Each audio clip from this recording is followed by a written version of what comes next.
Gente que ha desvivido a alguien, por error o a propósito, qué pasó y cómo ha afectado su vida. Estuve en Afganistán por segunda vez, era febrero de 2010. Recibí una llamada telefónica de la Cruz Roja estadounidense diciendo que mi papá había tenido un ataque cardíaco y que estaba en el hospital y que necesitaba regresar a casa. Llego al hospital después de 36 horas de viaje ininterrumpido y el médico me dice que debido al alcoholismo de mi padre hay pocas esperanzas de que algún día vuelva a despertar. Me tomo las siguientes 48 horas para decidir quitarle el soporte vital a mi padre. No fueron uno de esos rápidos 30 minutos o una hora y se fueron. Me senté allí y lo escuché jadear durante más de 8 horas. Fue la peor experiencia de mi vida, pero quería quedarme ya que fui yo quien tomó la decisión. No tenía hermanos, hermanas, tías, tíos, primos, mi madre ya había muerto. Solo mi papá y yo, y cuando tomó su último aliento fue lo más solitario que jamás me sentí. Espero que me perdone por la decisión que tuve que tomar, es una decisión con la que todavía lucho hasta el día de hoy. Soy ingeniero de locomotoras. La gente ve los trenes como un medio rápido de autodesvivimiento o piensa que nos movemos lo suficientemente lento como para que puedan competir con nosotros en los cruces y ganar. El mío fue el primero. Eran alrededor de las 4 y vi algo de movimiento en mis faros. Vemos y chocamos con muchos ciervos, perros, coyotes, etc., así que realmente no me sorprendió demasiado ver algo en la zanja. Pero cuando se puso de pie sobre 2 patas, supe que la cosa se iba a poner rara. A unos 300 metros de distancia, un hombre salió caminando entre las vías y sostuvo sus brazos como si quisiera abrazar al tren. Íbamos a unos 80 kilómetros por hora. Intenté detenerme, pero a esa velocidad se necesita bastante para detener un tren y lo chocamos. De hecho, lo vimos volar. A veces los animales son arrastrados debajo del tren. Otras veces, vuelan. Después de que nos detuviéramos, mi conductor regresó para ver qué pasaba mientras yo me comunicaba con el despachador y el servicio de respuesta a emergencias. Mi conductor lo encontró. Todavía estaba vivo. Le salía espuma rosada de la boca y tenía un dolor terrible. No era la muerte rápida que esperaba. Aguantó lo mejor que pudo, rogándole a mi conductor que no lo dejara fallecer. Supongo que cambió de opinión, pero falleció. Nos dieron a mí y a mi conductor la opción de tomarnos 3 días de descanso por trauma, pero ninguno de los dos los tomó. La filosofía de volver a subirse al caballo. Tuve algunas pesadillas. Mi conductor estuvo trastornado por un tiempo. Pensamos que era un adulto y tomó su decisión. Sin embargo, tengo compañeros de trabajo que han golpeado a niños o a coches con niños en ellos.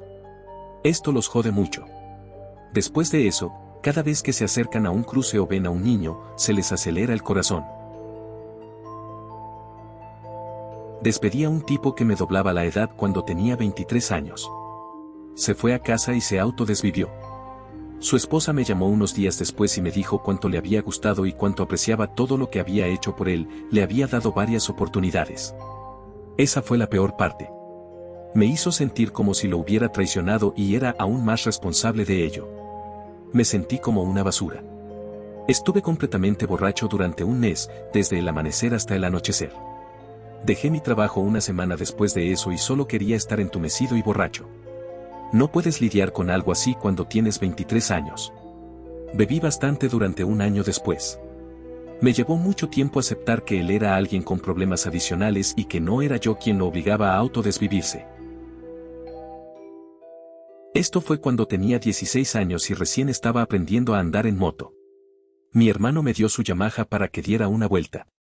Estaba lloviendo y frené a fondo cuando vi a esta anciana cruzando la calle. Cruzar la calle de forma imprudente no es un delito en esta parte del mundo. Mi moto patinó y la rueda trasera golpeó sus piernas. Voló y aterrizó sobre su cabeza y espalda. Ambos fuimos al hospital. No salió con vida. Me sentí muy mal durante un tiempo, no podía dormir, lloraba casi 2 semanas todos los días, perdí mis exámenes de unidad y casi pierdo un año en la escuela. Pero ahora lo he superado. No he desvivido a nadie, pero fui testigo de cómo desvivían a un hombre. Crecí en Bosnia durante la guerra. Vivíamos en Sniper Alley, la zona más mortífera de Sarajevo. Nuestro apartamento tenía una habitación con un balcón que daba al callejón, por lo que era un lugar privilegiado para los soldados. De vez en cuando, un soldado entraba en nuestro apartamento, no importaba si era serbio, croata o bosnio, y pedía usar nuestro balcón. No podíamos negarnos porque estaban armados. Así que se lo permitimos. Una vez, un soldado serbio nos pedía y, obviamente, no nos negamos. Así que cogió sus cosas y ocupó la habitación con el balcón, no dejábamos nada en la habitación porque era peligroso incluso entrar. Dormía en el suelo y, finalmente, arrastró el sofá de nuestra sala de estar para usarlo. Por la noche, traía a otros soldados serbios y bebían, orinaban por todas partes y también eran muy ruidosos. Una noche salió y mi tío le robó su aguardiente. En lugar de deshacerse de él, se lo bebió con mi madre. A medida que ella se emborrachaba cada vez más, le confesó que el soldado intentó abusarla, pero que en lugar de eso solo la tocó. Mi tío, que ya estaba borracho, estaba furioso. Me desperté en ese momento, yo tenía 9 años, y lo oí gritar y a ella llorar. Corrí a sus brazos para consolarla lo mejor que podía hacerlo una niña de 9 años. En unos minutos, el soldado regresó a nuestro apartamento, también borracho, y mi tío lo agarró, cerró la puerta de entrada y lo arrastró hasta la habitación vacía. Mi madre y yo oímos muchos forcejeos y fuimos a la puerta para asegurarnos de que todo estaba bien con mi tío. Se revolcaron en el suelo, hasta que mi tío se puso encima y le dio unos golpes en la cara al soldado. Entonces mi tío se levantó y le pisoteó la cabeza. El soldado todavía estaba vivo.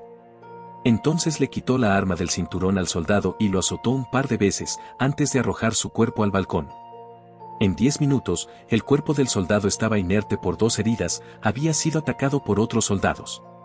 Lo peor es que recuerdo haber visto sus ojos abiertos mientras su cuerpo se quedaba inerte antes de que mi tío lo saqueara y lo arrojara por el balcón. Un amigo mío lo hizo, de hecho, aunque fue antes de que lo conociera. Golpeó a un tipo en la cara en una pelea de bar, perdió el conocimiento de inmediato, cayó hacia atrás y se golpeó la cabeza contra la esquina de la barra. Entró en coma y mi amigo fue acusado de agresión con agravantes. Durante el proceso de negociación de culpabilidad, el tipo terminó muriendo. Pero como era un traficante con una familia mínima, siguieron adelante con el cargo de agresión en lugar de elevarlo a homicidio en segundo grado, si el tipo hubiera sido un miembro rico y respetable de la sociedad. Estoy seguro de que habría sido diferente. Se lo rebajaron a 5 años de libertad condicional, manejo de la ira, servicio comunitario, pruebas de sustancias y multas enormes.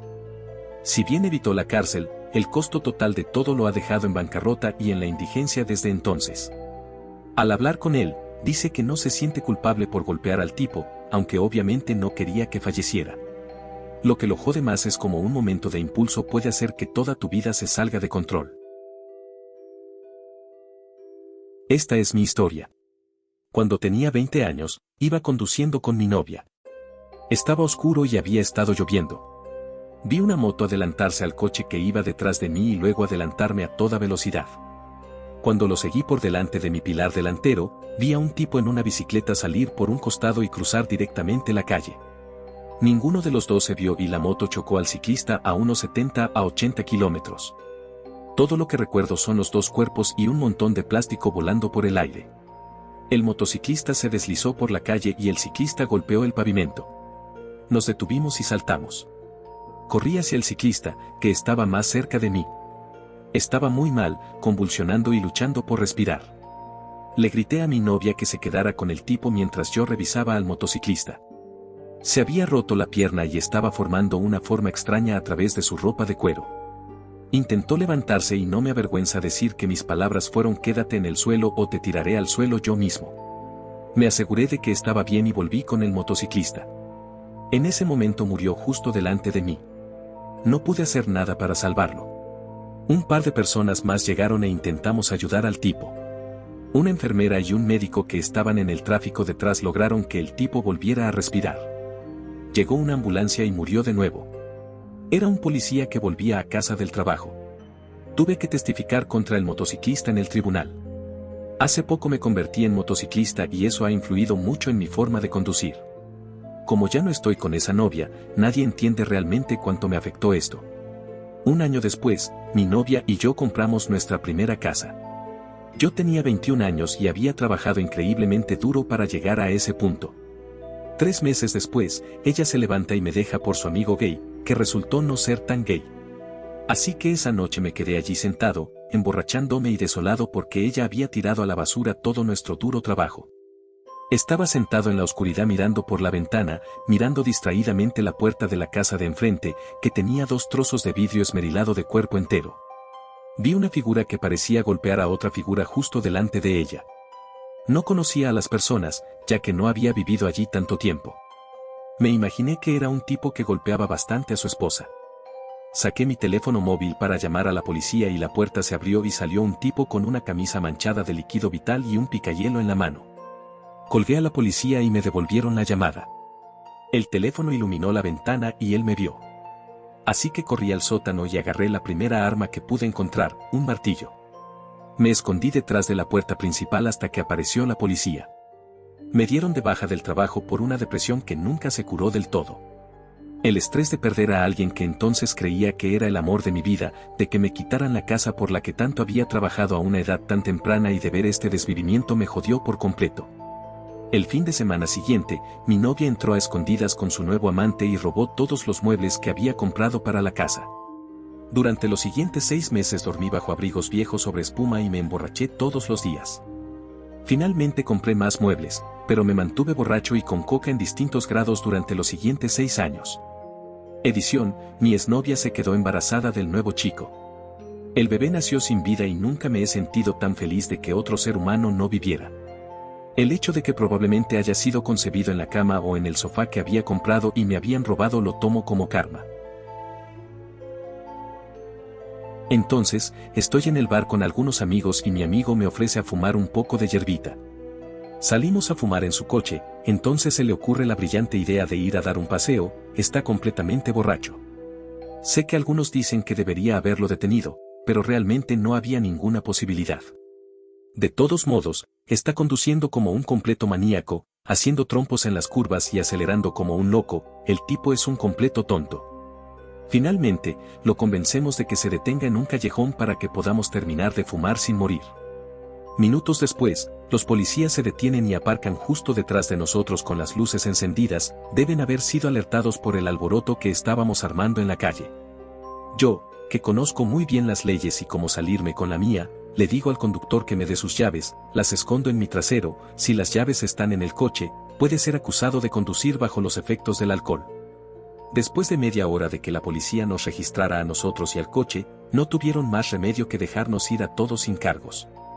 Unos meses más tarde, el mismo tipo muere en un accidente por conducir ebrio, dejando atrás a su novia embarazada. Si le hubiera dejado que le detuvieran por conducir ebrio, de lo que claramente se merecía aprender algunas lecciones, y nos hubiera salvado del cargo por hierbita. Habría perdido su licencia por al menos 6 meses y todavía estaría vivo para mantener a su familia. Por cierto, no necesitas hacerme sentir mejor por esto. Nunca me afectó realmente. Mis amigos y yo fuimos a Ámsterdam de vacaciones con chicos. Salimos esa primera noche y nos lo pasamos genial. Se estaba haciendo tarde y decidimos volver andando al hotel. En el trayecto de vuelta había obras, así que la acera para peatones estaba abarrotada y la compartían, solo separada por unas marcas pintadas, con un carril para bicicletas. Todos tuvimos que caminar más o menos en fila para no estar en la calle. Mientras caminábamos, sin previo aviso, mi amigo que iba delante de mí se lanzó hacia la izquierda. Vi a una chica en moto que se dirigía directamente hacia mí. Apenas tuve tiempo de reaccionar. Intenté apartarme, pero me golpeó el brazo derecho y el hombro, y salió volando de la moto, cayendo de cabeza contra el cemento. No llevaba casco. Me quedé allí en estado de shock. Una mujer holandesa que estaba detrás de mí tomó el control de la situación y les dijo a los tontos que no la movieran, que llamaran a la policía, etc. La policía llegó. Hubo todo tipo de conversaciones en holandés con testigos oculares, un conductor de autobús, etc. La mujer holandesa que caminaba detrás de mí me consoló, porque podía ver que estaba en estado de shock. Le informó a la policía que no era mi culpa, etc. La estupidez que hice fue firmar una declaración policial en holandés. La mujer policía me aseguró que la declaración era todo lo que había dicho y que simplemente la firmara. En retrospectiva, fue una tontería increíble de mi parte, pero estaba en estado de shock y no me importaba nada. Solo quería saber si estaba bien. Bueno, todo eso llevó casi 2 horas y la chica no se despertó en ese tiempo. Finalmente la metieron en una ambulancia y yo pude irme. Nunca pasó nada. Intenté llamar a la policía para preguntar cómo estaba o para averiguar algo, pero me dijeron que no podían darme esa información. Incluso intenté preguntarle a uno de mis amigos holandeses, cuyo padre trabaja para la policía, para que lo averiguara, pero no pudo. No sé si murió, siempre supuse que sí. El sonido de su cabeza rebotando contra el cemento me persiguió durante meses y me costaba mucho dormir. Realmente no le dije a la gente cómo me afectó hasta que lo dejé atrás. Acepté que no era mi culpa y seguí con mi vida. Un amigo de la familia, camionero, iba por la carretera con su camión de 18 ruedas en mitad de la noche. Creyó haber golpeado a un ciervo, pero resultó que se trataba de una chica de 19 años. Estuvo en coma durante unas 2 semanas, pero sobrevivió. Fue entonces cuando preguntó por su amiga, con la que iba caminando. Nadie tenía ni idea de que iba con alguien, el conductor no la vio y el tiempo de finales de otoño es un desastre. Encontraron el cuerpo de la amiga en un campo al día siguiente. El impacto del camión la había arrojado más de 50 metros, pero no pudieron averiguar si falleció al instante o no. El amigo de la familia no podía aceptar el hecho de que ella pudiera haber estado viva incluso horas después del golpe, sola en la oscuridad y con dolor. Empezó a beber mucho y acabó muriendo de insuficiencia hepática un par de años después. Estaba en un autobús en una calle llena de gente y un tipo borracho fue empujado hacia un costado. Íbamos a unos 8 o 16 kilómetros por hora y él simplemente se deslizó por el costado y se metió debajo de la rueda trasera y le aplastó la cabeza. Vi todo desde donde estaba sentado porque tenía la ventana baja. Tuve que ir a terapia durante unos meses, pero eso fue todo. Me ayudó el no haber sido yo el conductor. Editar. Para responder a la pregunta de si recibieron las preguntas más importantes, la respuesta es sí.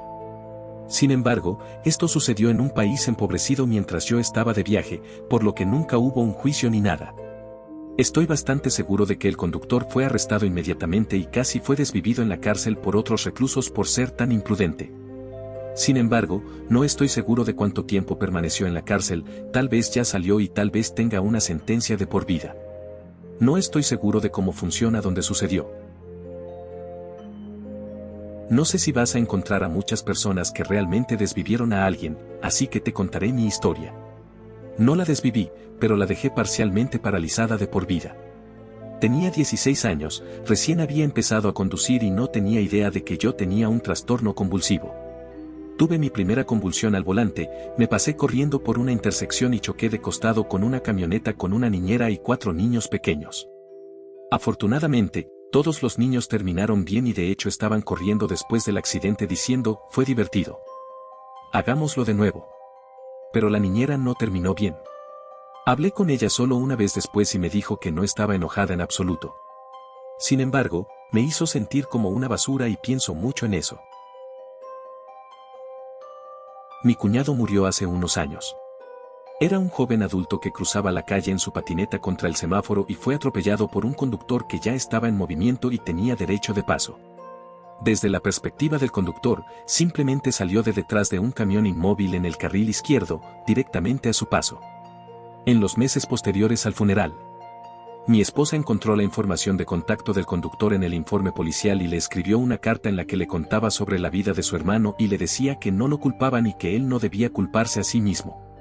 Unas semanas después, recibió una carta de este joven que obviamente había estado luchando mucho con esto y estaba extremadamente agradecido por la carta de mi esposa, ya que le había ayudado a aliviar parte de la culpa que había estado sintiendo. Dijo que el accidente lo había hecho repensar realmente su vida, lo frágil que es, y que estaba cambiando su carrera hacia algo que podía usar para marcar una diferencia para las personas. Creo que mi cuñado, que era al mismo tiempo la persona más generosa y más cínica que he conocido, se habría burlado de eso, pero finalmente lo respetó. Mi hermano de 18 años y 3 de sus amigos salieron a beber una noche. De camino a casa, mi hermano hizo un volantazo para esquivar un Volkswagen y chocó contra un poste de luz. El poste cayó y aplastó a sus 2 amigos en la parte trasera de la camioneta hasta desvivirlos. El tercer chico estaba sentado en el asiento del copiloto en la cabina y se lastimó el brazo derecho, que tuvo que ser amputado. Mi hermano había crecido con estos chicos y se sintió muy mal por lo que pasó. Los padres de los chicos muertos le dijeron a mi hermano que no lo culpaban, pero él se culpó a sí mismo y comenzó a beber mucho. Murió de una enfermedad hepática cuando tenía 31 años. Tenía 10 años y estaba jugando en el bosque junto a un lago con mi mejor amigo. Jugábamos con pistolas de aire comprimido y lanzábamos dardos de césped como tontos. Yo estaba usando mi pistola de aire comprimido cuando él se agachó para recoger uno de los dardos. Estaba disparando por encima de él y justo en ese momento se levantó y se produjo una probabilidad entre 1.000.000 de que le diera justo en el ojo. Se tambaleó hacia atrás y se desplomó en el lago. No me di cuenta de que le había disparado en el ojo y lo llamé. Entonces vi líquido rojo en el agua, se golpeó la cabeza contra el suelo de piedra. Corrí hacia él lo más rápido que pude. Lo saqué de allí a rastras. Ahora bien, esto fue en 1984, así que no teníamos teléfonos móviles, así que le até mi camiseta alrededor de toda la cabeza y lo llevé de vuelta a mi casa. Que por suerte no estaba demasiado lejos. Ahora tiene un ojo de cristal y sufre una grave pérdida de memoria, a largo plazo. Han pasado 30 años y sigo siendo su amigo, él no recuerda lo que pasó ese día, pero me siento muy culpable por ello. Nunca me lo podré perdonar. Yo trabajaba en un hospital muy grande en Utah, en un piso al que a los médicos les gustaba enviar a los pacientes que estaban a punto de fallecer. Uno de los pacientes que estaba atendiendo ese día era una mujer de mediana edad que se iba a casa ese día para recibir cuidados paliativos, cuidados al final de la vida. Estuvo inconsciente durante unos días y se había despertado recientemente. Como no podía comer ni beber nada mientras estaba inconsciente, casi de inmediato pidió un poco de agua. Nos mostramos reacios, pero finalmente cedimos pensando que se iría a casa pronto y bebería allí de todos modos. Hice lo mejor que pude para reducir el riesgo de aspiración, pero debido al intenso dolor no pude sentarla tanto como me hubiera gustado. Bebió un trago y aspiró, básicamente se ahogó frente a su hija. Nunca olvidaré el pánico absoluto en esas caras. Cuando tenía 17 años, todavía solo tenía mi permiso de conducir de aprendiz. Volvía de una cita médica con mi madre. Ya estaba completamente oscuro, aproximadamente las 9:30, pero estaba haciendo todo bien. Tenía las luces encendidas, apagué la radio, iba a la velocidad límite y no hablaba por el móvil ni nada. Aparentemente, de la nada, un chico salió corriendo a la calle. Pisé los frenos a fondo, pero ya lo había golpeado. Se cayó del parabrisas. Estaba en estado de shock. Lo primero que hice fue parar a un lado, poner el coche en posición de estacionamiento y salir del coche. Vi todos los coches a mi alrededor detenidos y el cuerpo del chico tirado en medio de la calle. No sabía qué hacer. Mis piernas no me funcionaban y lo único que podía hacer era llorar y gritar. Un hombre intentaba reanimarlo, pero sin éxito. En cuestión de minutos, había ambulancias y coches de policía por todas partes. Todo el alboroto no fue ni siquiera la peor parte. La peor parte fue cuando el padre del niño salió y vio a su hijo en el suelo y se arrodilló, llorando y gritando. Temblaba violentamente y no podía mantener la calma. La policía me dijo que esperara en el auto con mi madre mientras intentaban recuperar al niño. Todo lo que podía pensar era, por favor, no estés muerto, por favor, no estés muerto. Pronto me enteré de que la ambulancia lo llevó a una escuela secundaria cercana, donde un helicóptero lo llevó al hospital. Al día siguiente me enteré de que murió en el camino. Su nombre era Ilaiche y tenía solo 9 años. 2 años más joven que mi hermano. Tuve mucha suerte de que no me acusaran de nada y no tenía puntos en mi licencia, cuando la obtuve. Nunca hablé con el padre, pero había leído en el periódico que había perdido a su esposa solo 3 meses antes de mi accidente. Me sentí como la peor persona del mundo. Me odiaba a mí mismo, apenas podía dormir, no quería comer y no pude sonreír durante semanas. Aproximadamente un mes después, mi madre y yo íbamos en coche al mismo médico al que yo había ido el día del accidente. La carretera en la que ocurrió el accidente era inevitable y vi su vigilia al costado de la carretera. Era un niño muy normal, le gustaba el fútbol y los dibujos animados y era muy inteligente. Me llevó mucho tiempo dejar de culparme y aceptar el hecho de que fue una desafortunada casualidad. Esto sucedió hace unos 4 años y todavía pienso en ello de vez en cuando. Todavía me siento culpable y es una parte oscura de mi pasado de la que no me gusta hablar. Pero hace unos años, durante el verano, estaba en la playa con mi familia y estaba sentado en el agua cuando un niño pequeño, de unos 2 o 3 años, se me acercó. Me saludó y comenzó a salpicarme. Cuando me di cuenta de que no estaba con nadie, me asusté pensando que estaba perdido. En ese momento, una mujer se acercó corriendo y gritó, Ilaiche, Ilaiche. Oh, gracias a Dios, encontraste a mi hijo. Gracias. Lo recogió en brazos y él me dijo adiós con la mano mientras ella se alejaba. Me da escalofríos cada vez que cuento esa historia. Hace varios años, salí a tomar algo con unos amigos y, de alguna manera, surgió el tema de los accidentes de tráfico. Uno de los chicos de nuestro grupo dijo que había desvivido a 2 personas en un accidente de tráfico hacía 4 años, pero lo dijo con tanta indiferencia que, sinceramente, pensé que estaba bromeando. Pero otra persona que lo conocía mejor que yo dijo, sí, me había olvidado de eso. Así que le pregunté si estaría dispuesto a dar más detalles. Dijo que había estado conduciendo de regreso a casa después de un largo día de trabajo y que el sol ya se había puesto y estaba lloviendo afuera, nada grave. Luego empezó a quedarse dormido y perdió el control del coche, se pasó al carril contrario y se estrelló contra un coche desviviendo a una pareja joven. La policía hizo una investigación y lo atribuyó a una simple pérdida de control debido a las condiciones meteorológicas del momento. Nunca le dijo a la policía que se había quedado dormido. Lo acusaron de homicidio involuntario y tuvo que hacer servicio comunitario. Supongo que fue la forma en que me contó la historia mientras estaba en un bar con amigos lo que hizo que pareciera que bueno, no pasa nada. No sé si decirle a la policía que se quedó dormido afectaría el resultado en términos de castigo. Pero más tarde me enteré por otro amigo que aprendió a aceptarlo. Supongo que en un momento consideró autodesvivirse. Sé que después del proceso judicial, la familia se puso en contacto con él para hacerle saber que lo perdonaban. Pero el hecho de que mintiera lo hizo sentir peor. No lo digo yo, sino mi tío, que sirvió en Vietnam y más tarde sirvió en el departamento de policía de la ciudad de Nueva York. Serví como francotirador en Vietnam. Durante el tiempo que estuve allí, desviví de 6 a 9 personas. Es una estimación aproximada porque a veces no se puede saber si se trata de una baja o no. Me sentí mal por ello, pero entendí que tenía que hacerlo. No sé si es así para todos los que alguna vez han desvivido a alguien, pero cuando lo haces y cada vez que lo haces, te quita algo. No es algo que haya podido explicar de manera efectiva. Después de volver a casa, me uní al departamento de policía de Nueva York. Era un policía de barrio y trabajé en la calle 42 y Broadway durante la mayor parte de mi carrera. En 1979, otro oficial y yo presenciamos un robo en curso. Después de sacar nuestras armas y decirle al atacante que se tirara al suelo, sacó un picahielo de su abrigo y cargó contra nosotros, por lo que abrimos fuego contra él. Fue declarado fallecido en el lugar de los hechos. En aquella época, no sé cómo es ahora, si desvivías a alguien mientras estabas de servicio, tenías que tomarte una licencia temporal. 2 semanas después de que volví al trabajo, estaba caminando hacia mi coche para irme a casa alrededor de las 2 de la mañana. Desde el otro lado de la calle, un hombre comienza a acercarse a mí mientras saca un picahielos de su abrigo, saco mi placa y mi arma y le informo que soy un oficial de policía. No se detiene. Lo repito y en ese momento estoy desesperado porque se detenga porque realmente no quiero hacerle daño. No se detiene. A unos 5 pies, le abro fuego en el torso 2 veces. Terminó sobreviviendo, por lo que estoy agradecido porque he desvivido a tanta gente, realmente no creo que pueda soportar hacerlo de nuevo.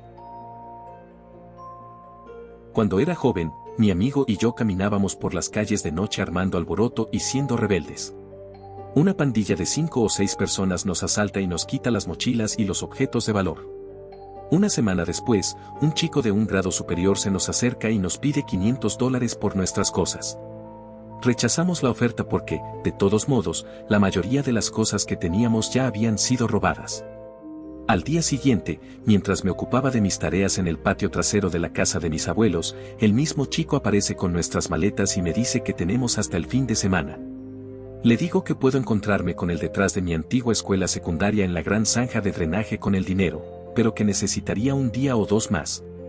Solo para entretenerlo y tratar de encontrar una solución para que se fuera. Aceptó, para mi sorpresa, así que se lo dije a mi amigo. No estábamos seguros de cómo terminaría esto y estábamos seguros de que habría un montón de tipos esperando para robarnos y no devolvernos nuestras cosas. Así que conseguimos todos los fuegos artificiales y cosas inflamables que pudimos encontrar y llenamos una lonchera con ellos. Nos aseguramos de que todo estuviera bien embalado, Le hicimos un pequeño agujero y sacamos mechas entrelazadas. La noche del encuentro teníamos miedo de lo que pudiera pasar. Tuvimos suerte y el chico apareció solo. Tenía nuestras cosas y cumplió su promesa. Mientras yo agarraba nuestras bolsas y le agradecía al chico por ser tranquilo al respecto, mi amigo encendió las mechas y le arrojó la lonchera. Salimos corriendo de allí y escuchamos la caja explotar y un grito que nos asustó a los dos. Nunca más volvimos a saber del chico ni de sus amigos, ni ninguno de los dos sabe qué pasó.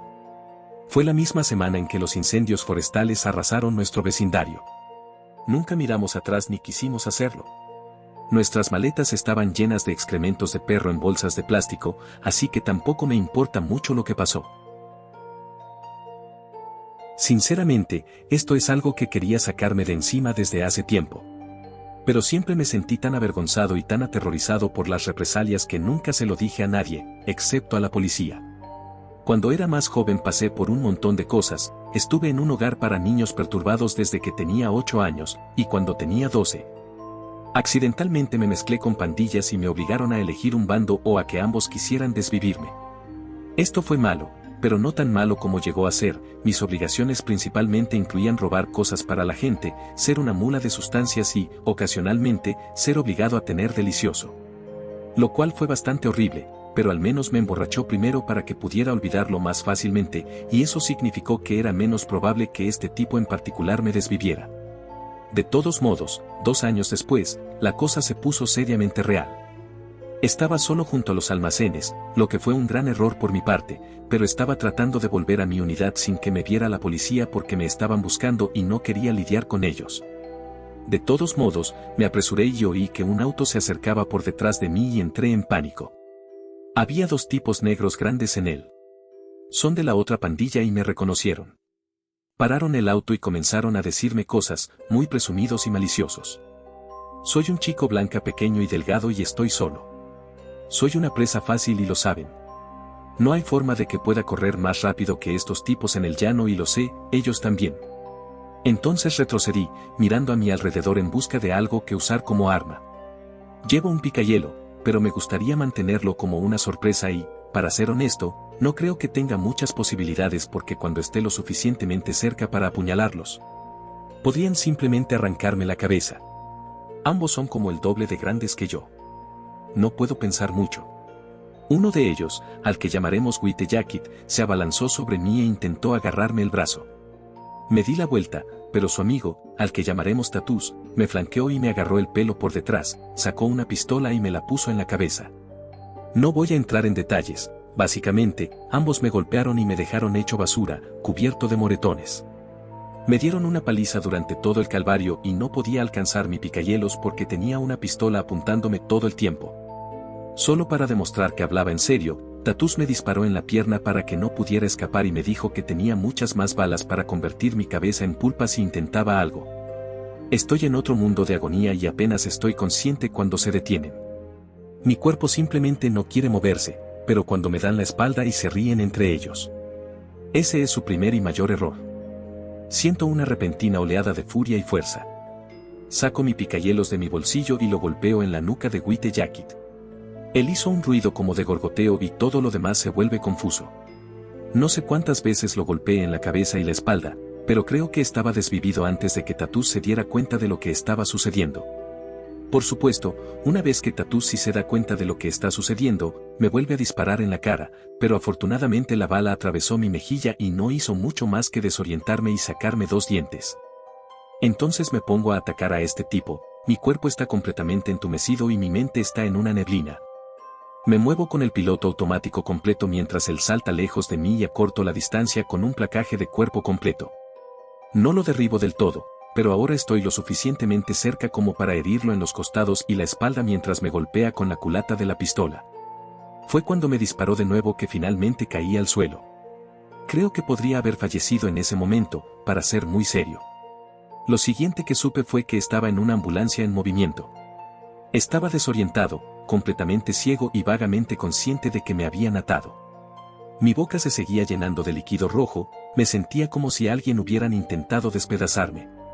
Me desmayé de nuevo y me desperté en una cama de hospital aproximadamente una semana después. Al parecer, algunas personas que vivían cerca de los almacenes habían escuchado una conmoción terrible y llamaron a la policía mientras se desarrollaba todo este desastre. Habían llegado justo a tiempo para ver a los tipos desmoronándose en las calles y yo no respiraba. No debería haber sobrevivido, pero de alguna manera lograron reanimarme y a partir de ahí fue una carrera contra el tiempo. No me acusaron porque se dictaminó que fue defensa propia y no tenía antecedentes de violencia, y había evidencia abrumadora de que me habían agredido primero. Probablemente mi edad ayudó, pero trataron de que dejara de portar armas ofensivas. Eso hizo que me transfirieran a una unidad de seguridad durante 18 meses, pero honestamente eso no fue tan malo en absoluto. Antes de que yo naciera, mi padre, mientras trabajaba en la empresa de jardinería de sus padres, conducía un camión volquete. Estaba entrando a la autopista por una rampa de acceso, cuando el capó del camión se abrió de golpe, impidiéndole ver por completo. Como era relativamente joven, tenía unos 20 años, entró en pánico y decidió dirigirse hacia la banquina. Sin que él lo supiera, un hombre también estaba en la banquina sacando su rueda de repuesto del maletero para cambiar una pinchada. Mi padre acabó atropellando al hombre y lo desvivió en el impacto. El impacto fue tan fuerte que algunos de los dientes del hombre se encontraron incrustados en el suelo del maletero. Se llevó a cabo una investigación y mi padre fue absuelto de todos los cargos, porque se encontró un mal funcionamiento en la palanca que mantenía el capó asegurado. A principios de 2009, tenía 2 meses de cumplir 17 años. Conducía con cuidado, respetaba el límite de velocidad, no enviaba mensajes de texto, llevaba el cinturón de seguridad, las manos a las 10 y a las 2. Seguía todas las reglas. El McDonald's de mi ciudad estaba cerrado, así que, conduciendo mi todoterreno, mi amigo y yo nos dirigimos al de la ciudad de al lado mientras esperábamos a que un amigo saliera del trabajo para poder ir todos al cine. Cuando te cruzas con un semáforo en rojo o verde en la ciudad, te cruzas con todos los demás en kilómetros. Genial, me tocó un semáforo en verde. Llovía un poco, pero las condiciones no eran demasiado malas, pero iba a 5 kilómetros por debajo del límite de velocidad, que era 50. Pasé por un semáforo, a mi derecha había un concesionario de coches, pero al otro lado había un centro comercial, así que había una enorme sombra proyectada a mi lado. Iba en el carril del medio, unos cuantos coches no muy cerca detrás de mí, nadie delante de mí después de unos cuantos semáforos. Estoy pasando una luz verde y estoy casi al otro lado de la intersección cuando veo este extraño resplandor y me doy cuenta de lo que estoy viendo. Y mi amigo instantáneamente grita o no es una persona e instantáneamente pisé los frenos y me detuve. Acabo de golpear a una maldita mujer. Estaba vestida toda de negro. De noche. Caminando por una intersección donde no solo tenía una luz roja sino que ni siquiera era un maldito cruce de peatones. Me congelé. Honestamente, ni siquiera creo que haya puesto el auto aparcado. Después de lo que pareció una vida, miré y vi a la mujer tirada en el suelo. Al mismo tiempo, mi amigo agarró uno de nuestros teléfonos para llamar a la policía y a nuestros padres. Nunca quise morir más en mi vida. Quería salir de mi auto y pararme en el tráfico. No pensé que podría vivir con eso. Traté de salir de mi auto, pero mi guardabarros doblado me impedía abrir la puerta de entrada sin la ayuda de un gran oficial de policía ruso. No sé cómo logré salir. Ahora estoy bastante bien. De vez en cuando me deprimo, a veces tengo recuerdos, pero eso es algo que viene con el trastorno de estrés postraumático. Es horrible. Pero tengo muchísima suerte de tener un sistema de apoyo tan bueno con mis amigos. Cuando tenía 16 años me gustaba mucho lanzar picahielos. También era muy bueno tirándolos. Una noche, cuando mis padres estaban fuera de la ciudad durante una semana, escuché que mi puerta principal se desbloqueaba alrededor de las 12. Tiene un mecanismo de bloqueo de 3 pernos que hace ruido cuando se desbloquea y olvidé traer la llave de repuesto, e inmediatamente agarré mis picahielos que estaban en mi mesita de noche. Tenía 5 picahielos de doble filo súper afilados. Vi a un tipo caminar hacia la habitación de mi hermano pequeño, tenía 7 años y era mi mejor amigo en el mundo y nada lo lastimaría mientras yo pudiera evitarlo. Le arrojé los 5 picahielos. 4 lo golpearon en la espalda y 1 en el cuello. Cayó al suelo y murió. Fui a buscar a mi hermano y lo llevé a mi habitación y llamé a mis padres y al 911. Cuando llegó la policía, se sorprendieron de que lo golpeara con los 5 picahielos. Lo consideraron defensa propia. No me siento absolutamente culpable ni tengo malos sentimientos por haberlo desvivido y lo haría 1.000.000 de veces si tuviera que hacerlo. Hice lo que tenía que hacer para proteger a mi hermano y eso es todo lo que importa. En mi opinión, él merecía fallecer. Eso fue hace 2 años y pienso en eso todo el tiempo. Vale, sé que probablemente no os lo toméis en serio, pero os juro que es verdad. Esto pasó cuando tenía unos 15 años. Vivía con mis padres en medio de la nada, en Michigan, y lo único que hacíamos mis amigos y yo era salir a la naturaleza y apuntar a cosas, animales, árboles, latas, lo que encontráramos. Un día estábamos caminando por lo profundo del bosque, más allá de donde normalmente íbamos, y nos perdimos un poco. Ninguno de nosotros estaba muy preocupado, ya que eran solo las 3 de la tarde en ese momento, así que todavía teníamos unas cuantas horas de luz solar, pero llegamos a una parte del bosque que estaba muy oscura, con mucha maleza y esas cosas. Terminamos tropezándonos con una cabaña destartalada, lo cual era extraño porque realmente no debería haber nadie viviendo tan lejos aquí. Como éramos quinceañeros tontos, empezamos a mirar alrededor de la cabaña, primero por fuera solo para ver si había alguien en casa, y luego finalmente dentro. Lo que encontramos dentro eran cosas realmente jodidas. Recortes de periódicos por todas partes de la pared de diferentes crímenes, fotos de mujeres desnudas con los ojos y los genitales recortados, y otras cosas realmente espeluznantes por el estilo. Pero luego entramos en la habitación de atrás y encontramos lo peor de lo peor.